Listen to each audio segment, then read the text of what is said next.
Hello and welcome to Maximal Fire. My name's Alex and today we're going to be taking a look at some pre-painted terrain sent to us by Thunderhead Studios and Gale 9. The Mundas Imperialis range is a collection of 8mm scale pre-painted sci-fi buildings perfect for games like Adeptus Titanicus and Legions Imperialis. I would first like to say a big thank you to Thunderhead Studios and to Gale 9 for providing us with the review copies of this terrain. Although this video is not sponsored by Thunderhead Studios, all of the terrain used was provided by them free of charge. The terrain in question is the damaged and destroyed Mundas Imperialis range. This is part of the Gothic sector supplied by Gale 9 and designed by Thunderhead Studios. This is the follow-up to the first wave of buildings, which was launched at the end of 2024, and it takes the same set of buildings and, well, damages and destroys them.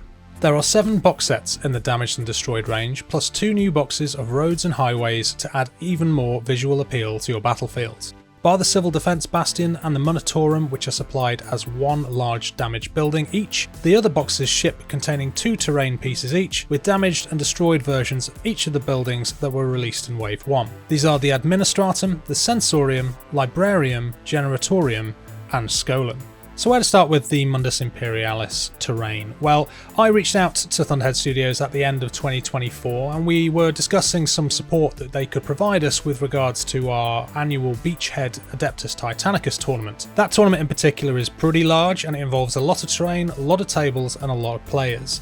So I was looking for essentially the best way of getting new tables added to that event with the minimal amount of effort to myself. As well as providing us with some prize support which we were able to give to some of the winners, they also very generously sent both the review copies of the damaged and destroyed buildings that you see in this video, but they also provided us with a few additional buildings from their first wave. Now, I had already gone out and I had already bought their entire first wave, so I had an idea of the quality that I was getting. It also allowed me to kind of get an idea when completing this review of things like value for money and how much it would cost you to do a full board of this particular terrain.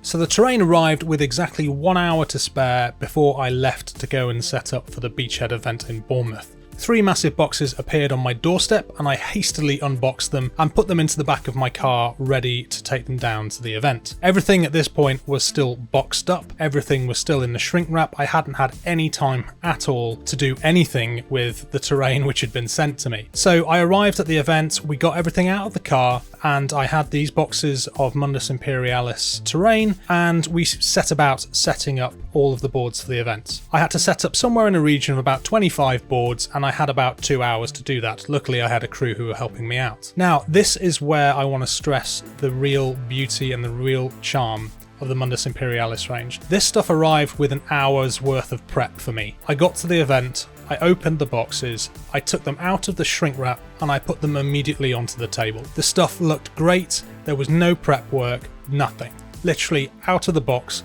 onto the table, ready to use. I want to stress how unbelievably useful that was for me as a tournament organizer, because often I end up spending hours painting terrain, getting that terrain ready, as well as the time taken to set up the boards on the other end. Being able to just take it straight out of the box and onto the table was an absolute godsend, and in the end, when I combined it with a few other Gale 9 pieces that I had, I was able to complete somewhere in the region of 2.5 additional boards with what they'd sent me. The terrain itself is made from a cast resin. They are pre-painted and the quality of the paint job is, I guess, what you would expect from pre-painted. It is perfectly good enough for tabletop standard. You could definitely spend a few hours if you wanted to just going around with a little bit of Nuln Oil and just zhuzhing a few things up here. Things like the metallics are quite bright and there's no shading or anything. However, we are literally taking this out of the box and onto the table. So I can't really complain. If anything, it gives you a solid grounding for taking that terrain and leveling it up if you want to, but on its own, it looks perfectly good enough, and across the table, it looks great. We had lots of comments over the weekend how good the boards looked. And it wasn't until they really bent down and looked really closely that they could see that, oh yeah, maybe a little bit of Nuln Oil or some Agrax Earthshade might have gone a long way on some of those. They are very heavy, and when you end up with a lot of these in a box, it can add quite a lot of weight. Because it is resin as well, you do have to be a little bit careful. There is a chance that they can be broken if you drop them hard, so you do need to be very careful, and you need to store them correctly as well. In my case, I make sure that they're always wrapped up in in the bubble wrap that they arrived in before they go back in the box. I was unfortunate enough when I had my own ones arrive back at the end of last year, I chipped part of it. It was really easy to glue it back together again, but a careless knock just meant that it chipped the corner and a shard of the resin came off. Easy to fix, but you do really have to look after it and be careful when you are transporting it. With regards to the damaged and destroyed set in particular, this is perfect for games like Legion's Imperialis, where you can destroy your buildings. Say for instance there is a pesky unit of Imperial Fist missile launchers in a building, you just blow that building up and, well, that usually is enough to solve the problem. One of the challenges when you're building your own boards is having ruined and damaged versions of your original buildings ready to go should that happen. More often than not, the buildings just get taken off the board when I play them if you don't have a decent replacement. However, this range does allow you to take your original fully built building and replace it with gradually more destroyed versions, from ruins all the way down to complete rubble. The buildings themselves are really nice, they're well scaled. When I first saw these I worried that they were going to be slightly too big, but the moment I put a Reaver next to it and I put a Warlord next to it, I realised that they were exactly the right scale for games of AT, providing just enough blocking terrain to be both an obstacle but also to provide plenty of cover. Some of the smaller buildings are maybe a little bit small, but you need variety at the end of the day, and as long as you're willing to invest the money to build the table that you want, that shouldn't be a problem. The roads are really nice, and they add a really nice narrative element to your battlefield. They come in two sets, the highways and the roads sections, and as part of that set they have like tunnel entrances which allow you to kind of spring up roads and remove roads nicely on the board, so you don't have to run all of the roads across the entire battlefield. One thing I will say is I felt like it could do with maybe a couple more just straight pieces. I hope that in the future Gale Force 9 and Thunderhead Studios might just release like an add-on pack for the roads and for the highways, which is just straight roads and straight highways, because although it's great to have the crossroads and great to have the corners that they do, sometimes you just want nice long straight pieces, especially if you're trying to design a natural feeling road structure or highway structure. They are very nice. I did find them a little bit annoying at times. They kind of clip together on the board, but if you knock one piece ever so slightly, then you're probably going to knock the whole thing out of alignment, and if you're a little bit particular like I am and want everything to look just right, seeing a massive chasm in your roads appear halfway through the game is a little bit frustrating. But it's nothing that a little bit of preparation, maybe some blue tack on the back of them to fix them to the board, or even mounting multiple pieces together to form longer sections rather than keeping it to the individual sections of around 6 inches each. When they stay together, they do look great. Price wise and value for money, it's pre-painted terrain at the end of the day, and you are paying for the privilege of them being pre-painted. I like to collect a little bit of pre-painted terrain here and there. Does it look as good as the stuff I've painted myself?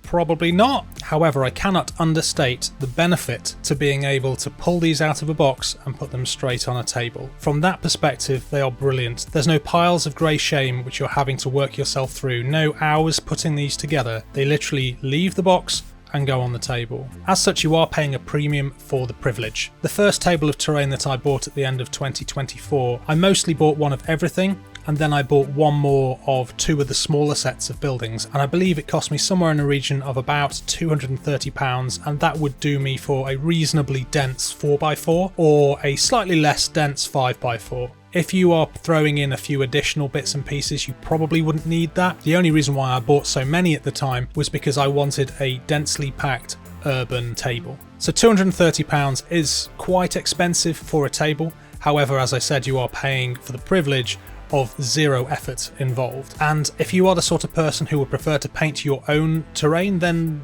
this is probably not the kit for you. This range is designed for people who want great looking boards with minimal effort and are happy to pay a little bit of a premium for the privilege of doing so. Even if you aren't somebody who wants to go out and buy a full 4x4 or 5x4 board of Mundas Imperialis, there are certain sets within this which I would highly recommend as being really good centerpieces for any tabletop. The two which really stand out for me are the Civil Defence Bastion and the Manufactorum. The Manufactorum in particular is one of my favourite pieces of terrain. It oozes with style, it fits the theme really, really well, and the destroyed version of it in particular is brilliant. I liked the original version. It obviously takes up quite a lot of room on the table, and it is worth saying as well that there is plenty of room on all of these to fit your Legions Imperialis models around them, but the destroyed version, or rather the damaged version of the Manufactorum, allows you to kind of have a lot more space to play around and just looks the part. It provides lots of really nice blocking cover, it's a really nice ruined centerpiece on the board, and the same for the Civil Defense Bastion. Both of those pieces in particular are great centerpieces to a board, and I would recommend people go out and spend money on those particular pieces. There's a couple of other ones as well, like the Administratum is also a really good sized building. When you start getting down to the Generatorium, Scolum, Librarium, Sensorium, they're really nice pieces, but they are quite small, so they're not going to take up that much room on your board, not like the Manufactorum or the Civil Defense Bastion, or even the Administratum, which will add some really nice blocking terrain to the centre of your next battlefield. So would I recommend the Mundas Imperialis range of pre-painted buildings?